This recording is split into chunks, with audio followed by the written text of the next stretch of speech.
आनंदपुर नाम के एक कस्बे में आर्यन नाम का एक कबाब वाला रहता था। वो बहुत ही लजीज और गर्मा गर्म कबाब बनाता था। उसके कबाबों का स्वाद इतना मशहूर था कि दूर दराज के इलाकों से लोग खिंचे चले आते थे और उसकी दुकान पर हर वक्त ग्राहकों का तांता लगा रहता था। एक रात जब आर्यन अपनी दुकान पर काम कर रहा था, तभी वहां राघव नाम का एक आदमी आया। कबाब खाते हुए राघव आर्यन से कहता है, आर्यन भाई, सच कहूं तो मेरा मन करता है कि इन कबाबों के साथ साथ तुम्हारी उंगलियां भी चबा जाऊं। राघव और आर्यन की ये बातचीत पास ही छिपी एक पिशाचिनी सुन रही होती है। वो सोचती है, क्यों ना मैं भी इस कबाब का स्वाद चखूं। ऐसा कहकर वो पिशाचिनी अपना रूप बदलती है और एक साधारण ग्राहक बनकर आर्यन की दुकान पर पहुंचती है। वो कबाब खरीदकर खाती है और कहती है, वाकई बहुत ही लाजवाब और स्वादिष्ट कबाब है। मजा ही आ गया। इतना स्वाद तो मुझे तब भी नहीं मिला था जब मैं जिंदा थी। ऐसा कहकर पिशाचिनी वहां से गायब हो जाती है। आर्यन भी अपनी दुकान बढ़ाकर अपने घर चला जाता है। लेकिन उस भुक्कड़ पिशाचिनी को रात में फिर से वही कबाब खाने की तलब उठती है। वो बेचैन होकर कहती है, मेरा मन फिर से वही कबाब खाने का क्यों कर रहा है। अब क्या करूं? एक काम करती हूँ, सीधा उस आर्यन के घर ही पहुंच जाती हूँ और वहीं चलकर खाती हूँ।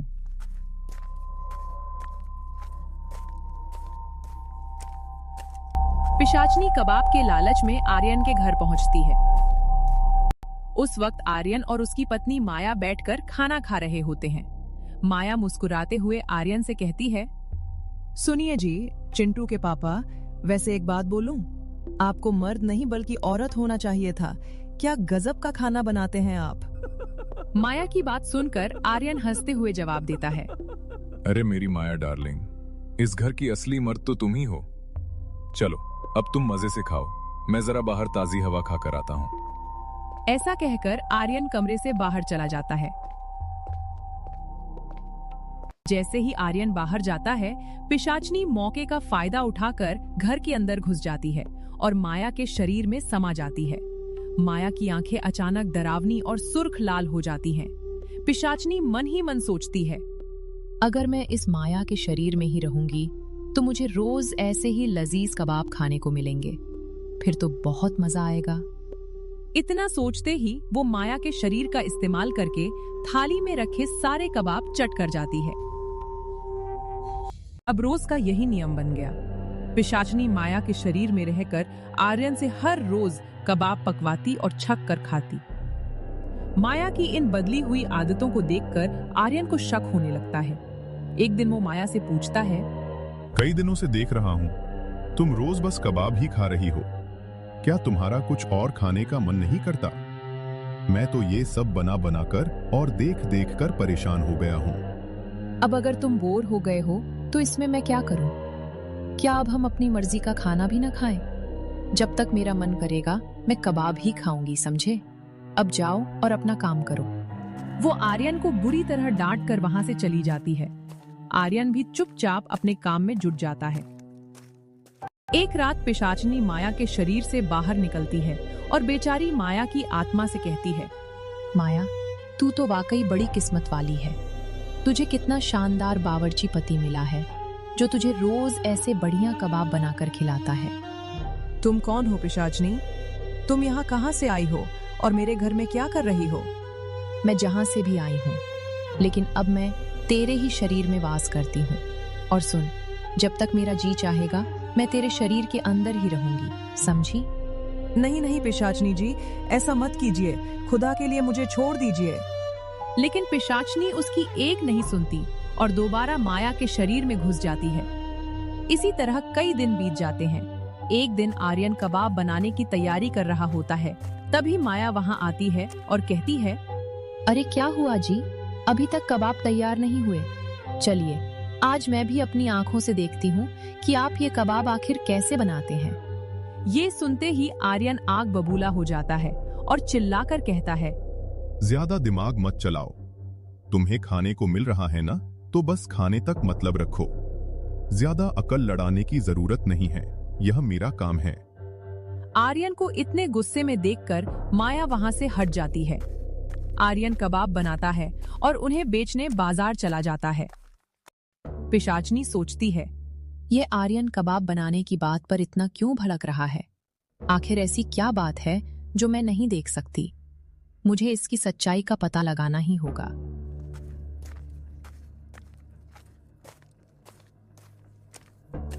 उसके बाद पिशाचनी माया के शरीर में आर्यन पर पैनी नजर रखने लगती है। काफी कोशिशों के बाद भी उसे कुछ पता नहीं चलता।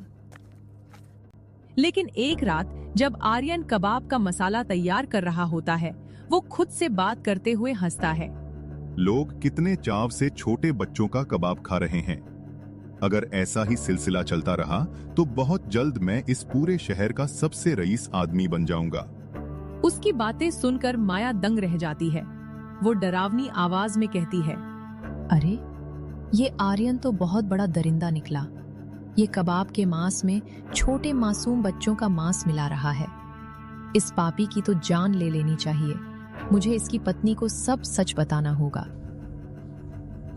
पिशाचनी तुरंत माया के शरीर से बाहर आती है और माया को आर्यन की सारी करतूत बता देती है। लेकिन ये सुनकर माया डरने के बजाय जोर जोर से हंसने लगती है और कहती है, ओ पिशाचनी, ये सब तो मुझे पहले से पता है। आर्यन ये सब मेरे कहने पर ही तो कर रहा है। क्या? तुम दोनों इंसान कहलाने लायक नहीं हो। तुम मासूम बच्चों को मार रहे हो। यह बहुत बड़ा पाप है। मैं तुम दोनों को अभी खत्म कर दूंगी। जैसे ही पिशाचनी माया पर वार करने चलती है, माया फिर हंसती है। तू मुझे क्या मारेगी? मैं तो पहले से ही मरी हुई हूँ। मेरा पति ये सब बलि इसलिए दे रहा है ताकि वो अपनी शैतानी शक्तियों से मुझे फिर से जीवित कर सके। तुम दोनों पागल हो चुके हो। क्या कभी किसी की बलि देने से कोई दोबारा जिंदा हुआ है? अभी वे बातें कर ही रहे होते हैं कि तभी गांव वाले हाथों में मशाले लेकर वहां आ पहुंचते हैं। वे पिशाचनी को देखकर चिल्लाते हैं, ओ डायन, हमारे बच्चों को हमसे छीनने वाली, हम तुझे आज नहीं छोड़ेंगे। नहीं भाइयों, मैंने कुछ नहीं किया। ये सब इस आर्यन और इसकी मरी हुई पत्नी माया का किया धरा है। तभी आर्यन वहां आता है और नाटक करते हुए कहता है, अब खुद को बचाने के लिए हम पर झूठे इल्जाम लगा रही है। गांव वालों, अब आप ही फैसला कीजिए।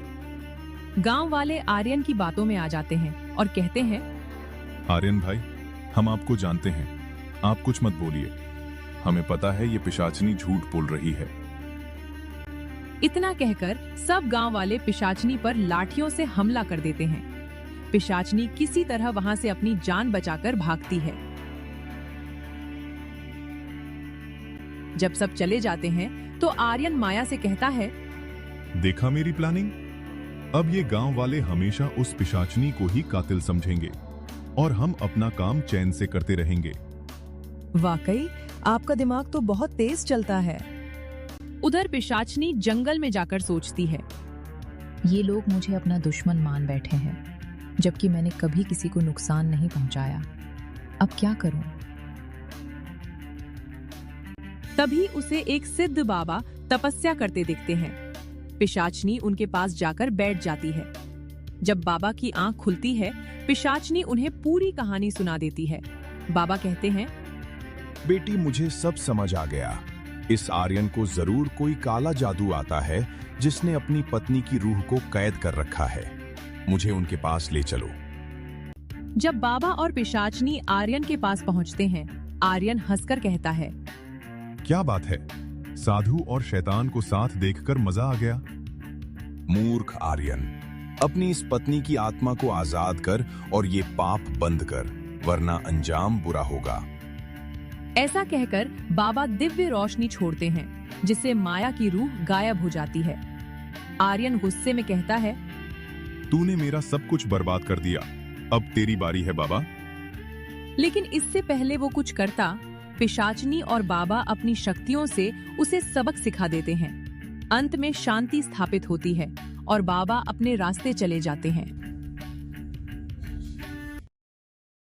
रात के ठीक 12 बजे बज रहे थे और एक सुनसान अंधेरी गली में एक कार खड़ी थी। आर्यन गाड़ी के पास खड़ा होकर बहुत परेशान था। वो चिढ़कर बोला। उफ, पता नहीं मैंने ये कैसा ड्राइवर बुला लिया। गाड़ी यहाँ इस अंधेरी गली में खड़ी करके पता नहीं कहाँ बाथरूम करने चला गया। उफ, एक तो इतनी गर्मी लग रही है, ऊपर से भूख भी तेज लगी है, और कहीं मैं दूल्हा होकर ही अपनी बारात में सबसे पीछे न रह जाऊं।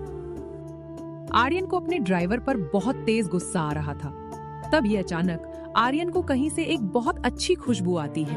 वो चौंक कर बोला, वाह वाह, ये तो समोसा चाट की लाजवाब खुशबू है। भला इस अंधेरे में ये कहां से आ रही है?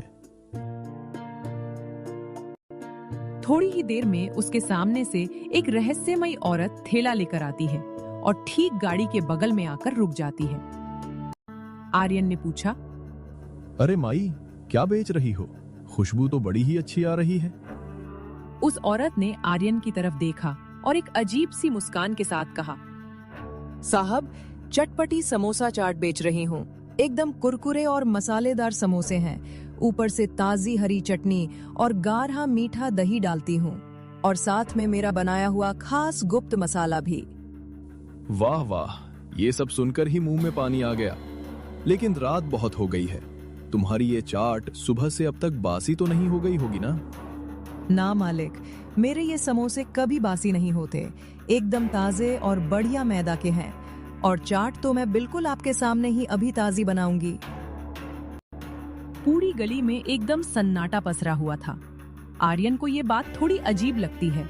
उसने पूछा, वैसे अभी 12 बज रहे हैं, तुम इस वक्त अपना ठेला लेकर घर लौट रही थी क्या? नहीं साहब, मैं तो इसी वक्त आती हूँ इस अंधेरी गली में चाट बेचने के लिए। मैं दिन के उजाले में कभी बाहर नहीं निकलती। वैसे आपने तो दूल्हे के कपड़े पहने हैं, क्या आज आपकी शादी है? हाँ माई, लेकिन वो ड्राइवर गाड़ी खड़ी करके पता नहीं कहाँ चला गया, अभी तक वापस नहीं लौटा। और वो अब लौटेगा भी नहीं? आर्यन को उस औरत की बात सुनकर थोड़ा शक होता है। वैसे एक प्लेट चाट कितने की है? पैसे नहीं लूंगी, तुम्हारी शादी है ना? अरे, मेरी शादी है तो पैसे क्यों नहीं लोगी? तुम तो बड़ी ही अजीब औरत हो। कहा ना साहब, नहीं लूंगी। बस मेरी ये चाट खा लो और फिर बताओ कि आपको कैसी लगी। तभी उस औरत ने आर्यन के हाथ में गरम गरम समोसा चाट का पत्तल थमा दिया और उसे देखकर अजीब तरह से मुस्कुराने लगी। आर्यन को अब थोड़ा डर और अजीब लगने लगा। वो बोला, तुम इतना अजीब बर्ताव क्यों कर रही हो? पैसे भी नहीं लोगी और सिर्फ चाट खिलानी है। कहीं इस चाट में कुछ गड़बड़ तो नहीं है? ये सुनकर औरत बहुत डरावनी आवाज में चिल्लाई, क्या कहा? क्या बोला तूने? मेरी चाट में गड़बड़? मेरी चाट में गड़बड़ कभी नहीं हो सकती। मैं अपने पूरे इलाके की सबसे अच्छी चाट बनाती हूँ, समझा तू? औरत की वो भयानक आवाज सुनकर आर्यन बुरी तरह डर जाता है। वो समझ जाता है कि इस औरत के साथ जरूर कुछ न कुछ बहुत बड़ी गड़बड़ है, लेकिन अब वो बुरी तरह से फंस चुका था। अब तक औरत को बहुत तेज गुस्सा आ चुका था। अचानक देखते ही देखते उसने अपना असली रूप ले लिया। वो एक भयंकर चुड़ैल बन गई। कहा ना, वो ड्राइवर नहीं आएगा, क्योंकि उसे मैं पहले ही खत्म कर चुकी हूँ। और अब तेरी बारी है। जल्दी से ये चाट खा और मेरा गुलाम बन जा। पूरी अंधेरी गली में आर्यन की चीख गूंज गई, लेकिन कोई उसे बचाने वहां नहीं आया। उधर आर्यन की दुल्हन किरण मंडप में बैठी उसका इंतजार करती रह गई। वहां बैठी कुछ औरतें बातें बनाने लगी। ये लो जी, लगता है दूल्हा शादी से डरकर भाग गया। सही कहा बहन, लगता है इसका किसी और लड़की से चक्कर होगा। ये सुनकर किरण को गुस्सा आ गया। वो बोली, हाँ, ज्यादा मत बोलिए आंटी जी। मुफ्त का खाना तो आप सबने खा ही लिया है, तो अब अच्छा होगा कि आप दोनों यहाँ से चली जाएं। इतना बोलकर किरण गुस्से में अपने कमरे में चली जाती है। उसके पीछे पीछे उसकी माँ मंजू आती है। मंजू ने कहा, बेटा किरण, अभी पता चला है कि आर्यन की गाड़ी वो पास वाली अंधेरी गली में खड़ी मिली है, लेकिन आर्यन और उसका ड्राइवर राजू आसपास कहीं नहीं दिखे। सबका यही मानना है कि आर्यन भाग गया है। ऐसा नहीं हो सकता माँ, हम दोनों इतने सालों से एक साथ हैं और वो तो इस शादी से बहुत खुश था। वो भला क्यों भागेगा? मैं खुद जा रही हूँ उसे ढूंढने। क्या? मगर ऐसे आधी रात को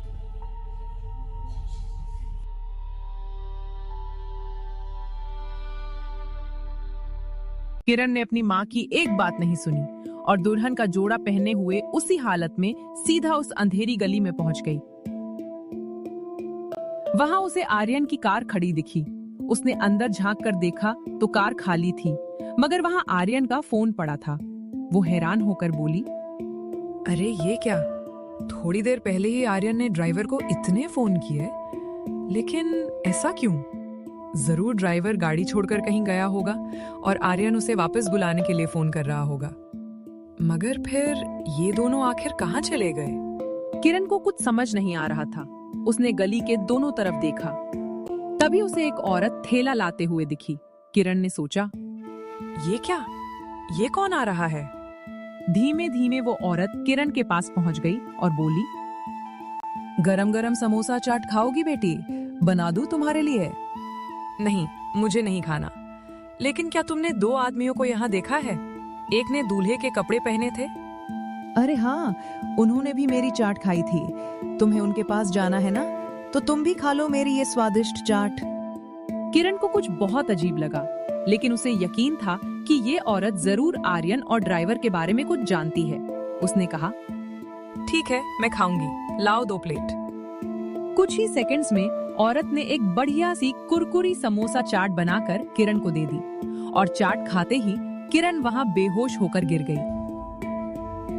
थोड़ी देर बाद जब उसे होश आता है तो वो देखती है कि एक छोटे से अंधेरे कमरे में वह, आर्यन और ड्राइवर राजू तीनों रस्सियों से बंधे हुए थे और वहां कोई नहीं था। किरण ने कहा, ओह आर्यन, तुम भी यहाँ हो? मैं तुम्हें ढूंढती हुई आई थी और उस चुड़ैल की चाट खाकर मैं बेहोश हो गई।